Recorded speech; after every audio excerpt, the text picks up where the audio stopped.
Stock மார்க்கெட்டில் நீங்கள் நிறையா ஷேர்ஸ் எல்லாம் வாங்கியிருப்பீங்க இல்லையா? ஸோ 100 ருபீஸ்லேருந்து ஏன் பிலோ பென்னி ஸ்டாக்ஸ் அப்படின்றதுக்கு பிலோ 10 ருபீஸ், ஸோ 0.10 பைஸ் 20 பைஸ் அப்படிலாம் வாங்கியிருப்பீங்க. 500 to 1000 எல்லாம் இருக்குது. பட் சம் ஸ்டாக்ஸ் என்ன அப்படின்னா மோர் தென் லேக்ஸில் இருக்கும். அப்போ நீங்கள் போயிட்டு அந்த ஒரு ஷேர் ப்ரைஸ் நீங்கள் வந்து இப்போ 1 lakh இருக்குது அப்படின்னா நீங்கள் சில பேர்னால வாங்க முடியாது. ஸோ அப்போ என்ன பண்ணலாம் அப்படின்னா, அப்படி பெரிய stocks that means more then 1 lakh இருக்குது, இல்லை எடுத்துக்கு 50,000 இருக்குது அப்படின்றப்போ அது என்னவா நம்ம வாங்க முடியும் அப்படின்னா ஃப்ராக்ஷனில் வாங்க முடியும். ஸோ அந்த ஷேர் ப்ரைஸ் 1 lakh கிட்ட இருக்குது அப்படின்னா நம்ம அது வந்து 1500 ருபீஸ்லையோ 1000 ருபீஸில் நம்மளால் வாங்க முடியும். அதுக்கு பேர் தான் ஃப்ராக்ஷனல் ஷேர்ஸ் அப்படின்னு சொல்லுவோம். அந்த நேம்லேயே உங்களுக்கு தெரியும் fractional, that means terms of பாயிண்ட்ஸில் 0.001 ஆர் 0.002 0.03 இந்த மாதிரி நம்ம ஃப்ராக்ஷனலில் ஷேர்ஸை டிவைட் பண்ணி நம்ம வந்து வாங்கிக்கலாம். ஸோ இந்த ஃப்ராக்ஷனல் ஷேர்ஸ் வந்து எப்போ இம்ப்ளிமெண்ட் பண்ணுறாங்க அப்படின்னா இந்த டிசம்பர் மந்தில் they are going to discuss பண்ணிவிட்டு பப்ளிக்கு கொண்டு வருவாங்க. கொண்டு வரும்போது அது அனௌன்ஸ்மெண்ட் உங்களுக்கு வரும். வந்ததுக்கப்புறமா நீங்கள் அந்த மாதிரி ஷேர்ஸில் வந்து பார்த்து இன்வெஸ்ட் பண்ணிக்கலாம். ஸோ இந்த பில் பார்த்தீங்க அப்படின்னா இந்த கார்ப்பரேட் லாஸ் படி new amendments, that is corporate laws amendment bill 2025 will be passing. அந்த பில் பாஸ் பண்ணதுக்கப்புறம் கவர்மெண்ட் வந்து will announce. So it is SEBI regulated தான். அனௌன்ஸ் பண்ணதுக்கப்புறம் நீங்கள் அனலைஸ் பண்ணிட்டு அந்த மாதிரி ஷேர்ஸில் வந்து ஃப்ராக்ஷனல் ஷேர்ஸாக நீங்கள் வந்து வாங்கிக்கலாம். ஃபார் எக்ஸாம்பிள் இப்போ நான் சொல்கிறேன், MRF இருக்கு இல்லையா? MRF is a rubber factory company.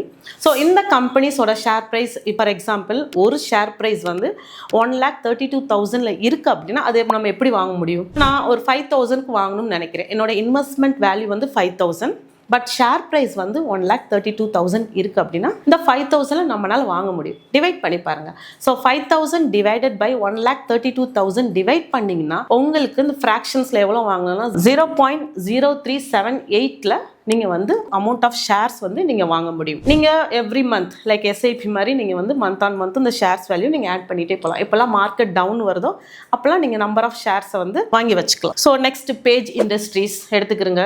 அது பார்த்தீங்கன்னா 47,000, நாட் ஓன்லி 1 lakh அப்போ 47,000 இருக்குது பேஜ் இண்டஸ்ட்ரீஸ். ஸோ இந்த பேஜ் இண்டஸ்ட்ரீஸ் நம்ம வாங்க முடியும்னா ஒரு 7,000க்கு வாங்க முடியாது. அப்போ நான் 1000 ருபீஸ்க்கு வாங்கணும்னு நினைக்கிறேன் அப்படின்னா டிவைட் இட் 1000 டிவைடட் பை 47,000 பண்ணும்போது you can get the fractional shares எவ்வளோ நம்ம வாங்கலாம் அப்படின்னா தட் மீன்ஸ் 0.02127 ஷேர்ஸ் வந்து நம்மளால வாங்க முடியும். ஓகேங்களா? ஸோ சரி, இவ்வளோ நான் வாங்குற இந்த ஷேர்ஸ் வாங்குறேன்னா எனக்கு எவ்வளோ ப்ராஃபிட் கிடைக்கும் அப்படின்றது நம்ம பார்க்கலாம். ஸோ நீங்கள் ஒரு MRF ஃப்ராக்ஷனல் ஷேர்ஸ் வாங்கணும் அப்படின்னா எவ்வளோ அமௌண்ட் நீங்கள் வந்து இன்வெஸ்ட் பண்ணணும், அதே மாதிரி எவ்வளோ ப்ராஃபிட் நம்மளுக்கு கிடைக்கும் அப்படின்றது ஒரு கேல்குலேஷன் மூலயமா நான் சொல்கிறேன். ஸோ MRF காஸ்ட் ப்ரைஸ் ஓகேங்களா? ஸோ 1,32,000 இருக்குன்னு வச்சுக்கிறீங்களேன். That means current market value அப்படின்றது. ஸோ டோட்டல் இன்வெஸ்ட்மெண்ட் அப்போ எவ்வளோ வரும் அப்படின்னா நீங்கள் அந்த ஃப்ராக்ஷனல் ஷேர்ஸ் வாங்குறீங்க இல்லையா 0.0378 இன்ட்டு 1,32,000. பட் இப்போ கரண்ட் மார்க்கெட் ப்ரைஸ் வந்து 1.5 இருக்குது MRF. பட் நான் ஃபார் எக்ஸாம்பிளுக்கு நான் எடுத்திருக்கேன் 1,32,000. அப்போது நீங்கள் டோட்டல் இன்வெஸ்ட்மெண்ட் எவ்வளோ வேணும்னா 4,989.60 பைஸ் உங்களுக்கு வந்து அமௌண்ட் நீங்கள் வந்து இன்வெஸ்ட் பண்ணணும். இப்போ உங்களுக்கு இருந்த கரண்ட் ப்ரைஸ் 1,32,000, இப்போ 1,54,505 கரண்ட் மார்க்கெட் வேல்யூ இப்போ ட்ரேட் ஆகிட்டு இருக்கு அப்படின்னா அப்போ உங்கள் கரண்ட் வேல்யூ இப்போ என்னவா இருக்கும்? ஸோ நீங்கள் 1,32,4989 இருக்குது. இப்போ கரண்ட் வேல்யூ பார்த்தீங்கன்னா 5,840.09, ஏன்னா இன்க்ரீஸ் ஆயிருக்கு மார்க்கெட் வேல்யூ உங்களுக்கு வந்து 1,32,000லேருந்து 1,54,000. ஓகே, அப்சல்யூட் ப்ராஃபிட் அப்போ உங்களுக்கு ப்ராஃபிட் எவ்வளோ கிடச்சிருக்குன்னா மைனஸ் பண்ணுங்கள்.